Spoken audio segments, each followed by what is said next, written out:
Hey, we're here at Multicam in the great state of Texas, right here at headquarters. I've got Eric Delgado with me. He's the guy you talk to on the phone when it comes to a retrofit, fixing our systems and upgrading them to the newest, latest, greatest. That's why I wanted to bring Eric along on this. Today, we've got the brand new Hypertherm XPR300. It's the first time we're gonna see it as well. I wanted you guys to come along and see this for the first time as we unbox it. We're a customer just like you are. We wanna see what we've got coming to us. All right, let's go see it. All right, let's get this thing open.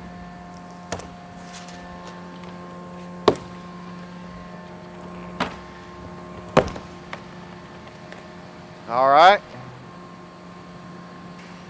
Maybe the lid backwards.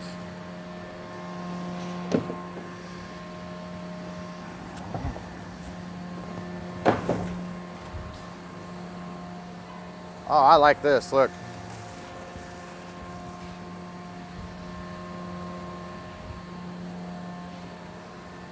Hey, I was shown this when I went through some of the material as an OEM as we were looking at it. This actually has a feature. It's not just for good looks. This is so if it's stuck in a corner, you actually get airflow right into the machine versus the older system had all the vents on the side. Yeah, just like that one. And so if it was up against a wall, got stuck in a corner, it would actually suffer from a loss of airflow. This gives it that volume, that ability to suck air in. Man, I like this feature. It's not just a decal. Look how that, it's a block letter that comes right off the system. That's looking pretty sweet. And then come over here and look in tight here. Earlier where I was talking about that vent, that air gets drawn into the side. If this is stuck in a corner, this gives you that space that you need. Pretty sweet design, I like it. It kind of looks like one of those gaming consoles or something, you know? It has that kind of sweet look to it.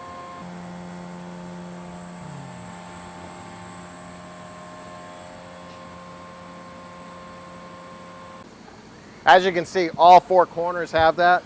Hey, it comes with all the coolant you need to get started. Easy access panel on this side.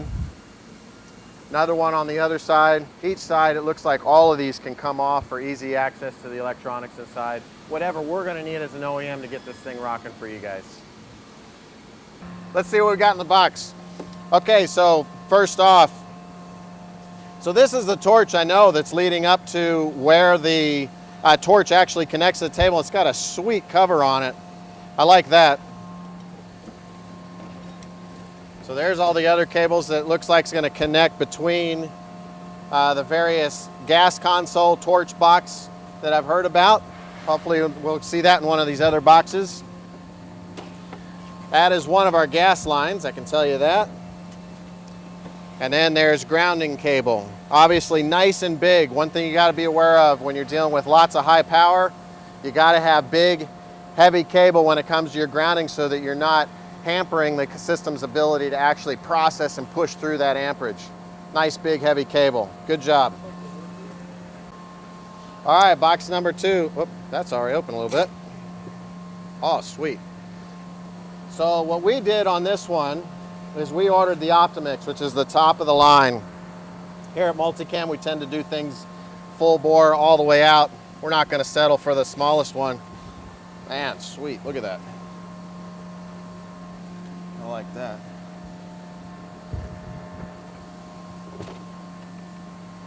And there you can see it's the Optimix. I'll give you some discussion on this later once we get it up on the table as to why we bought this one, and want to see that. Box number 3. Okay, so the other thing that we ordered as well, this entire system's EtherCAT. That's going to have some fantastic communication capability. No idea what's in there. Let's see. It says torch.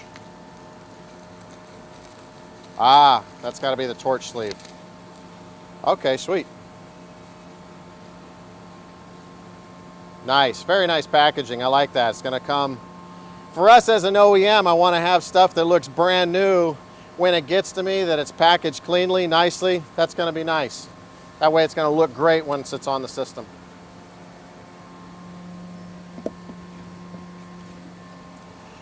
More grounding, more communication cables, hoses. So there's your gas and coolant. What's this? Another shielded cable of some sort there. Again, when you're dealing with plasma, you gotta have shielding. Lots and lots of shielding. All right. That's looking like a torch there. Okay, sweet. Look at that. I like that. It's not rattling around in the box. That's taking care of it. Very nice. I like how that is. Yeah, easy to unpack. I'm not having to pull a knife out again to undo that.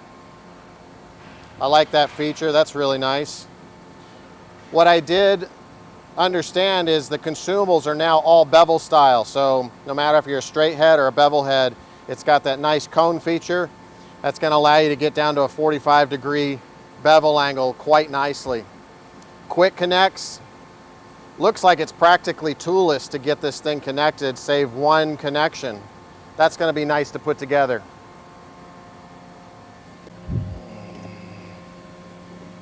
Okay, so that's the torch connect box. So that last one was the Optimix.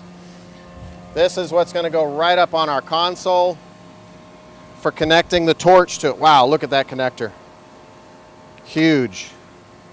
So that's what's going to go to that rubbery looking torch that we had. There we go. So those two are going to go together. This is going to mount right up. See, torch connect. That's going to mount right up on our bridge. Shortens that distance from where the torch is communicating and sending gas signals straight out to the torch.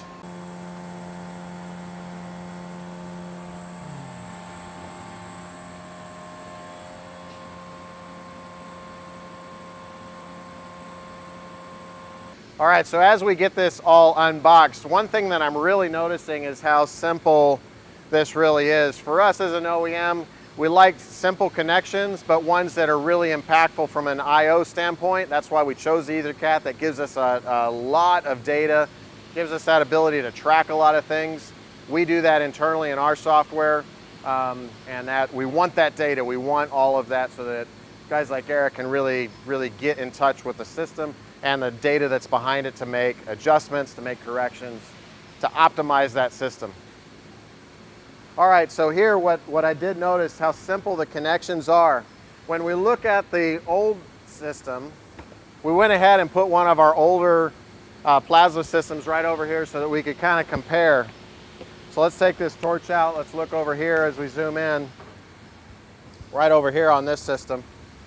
Okay, so we're out of the package now.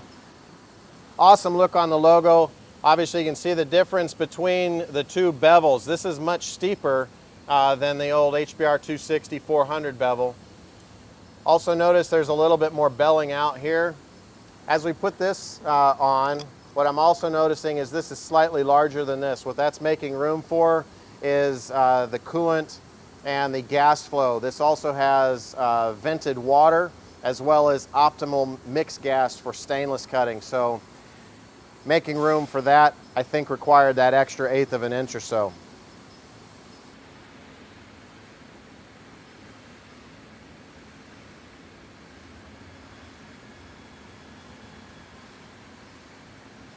Okay, so we can't wait to integrate this on our brand new Multicam 3000 series. We showed you the old one so that you could see kind of a comparison with the old HPR260 torch, the new one that's coming out. We're gonna bring you along the way in this journey.